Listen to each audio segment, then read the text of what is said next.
Hello kapatid, kumusta? Magandang araw, gabi o ano man ang panahon sa inyo ngayon.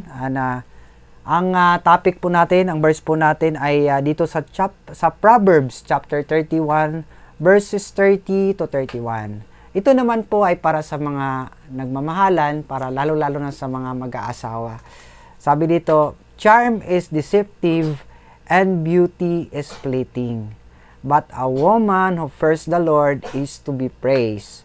Give her the reward she has earned, and let her works bring her praise at the city gate. So, sabi dito, charm is deceptive. Mapanlin lang daw yung kagandahan. And beauty is fleeting. Temporary lang po yung beauty. Kaya sa ating mga mag-asawa ay mahalin po natin. Kung ikaw man ay lalaki, mahalin mo yung asawa mong babae. Kung ikaw may babae, mahalin mo ang asawa mong lalaki. Dahil hindi po tayo nagmamahal dahil lang sa nakikita natin sa physical. Mahalin po natin sila kung ano sila. At yun ang pinangako natin, di ba? Nung kinasal tayo, nangako tayo na habang buhay tayong magmamahalan. At ang salita ng Panginoon na nagsasabi, kung sino mang kinagtagpo at inisa ng Diyos, walang sino mang makakapaghiwalay. Okay? So, ito ang salita ng Panginoon na mga asawa po natin ay, lalong-lalong po sa mga babae nating asawa,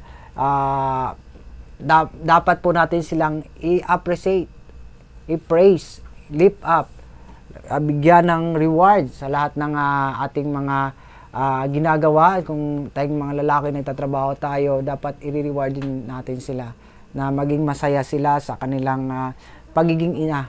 Dahil sabi nga, ang pagiging ina ay napakahirap na trabaho.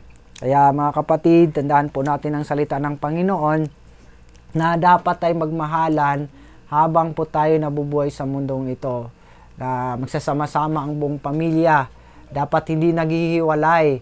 Kasi napakahirap po. Marami po nating nakikita na mag-single mother, 'di ba? Maraming anak pero iniwan sila ng kanilang asawang lalaki.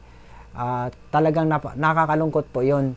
So, wag po nating gawin 'yon. Kung ikaw man ay kumpleto yung pamilya mo, kumpleto, buo kayo, tandaan mo ang Diyos ang nagbuo sa inyo at walang sino man ang makikipaghiwalay sa bawat pamilya na binuo ng Diyos. Kapatid, I pray na sa inyong pamilya patuloy kayong pagpalain, proteksyonan ng ating Diyos, gabayan, at walang sakit karamdaman. Kung mayroon man, mga maliliit lang na, natural naman tayo, minsan nagkakasakit tayo, pero mga maliliit lang, mga ubo-sipon, ganun lang.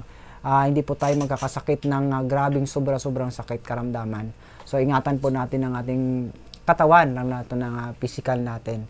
So, I hope and I pray na may natutunan po tayo sa ating topic ngayon about pagmamahal ng totoo. Dahil ang ating physical na kagandahan ay temporary lang. So, I hope and I pray. God bless you kapatid.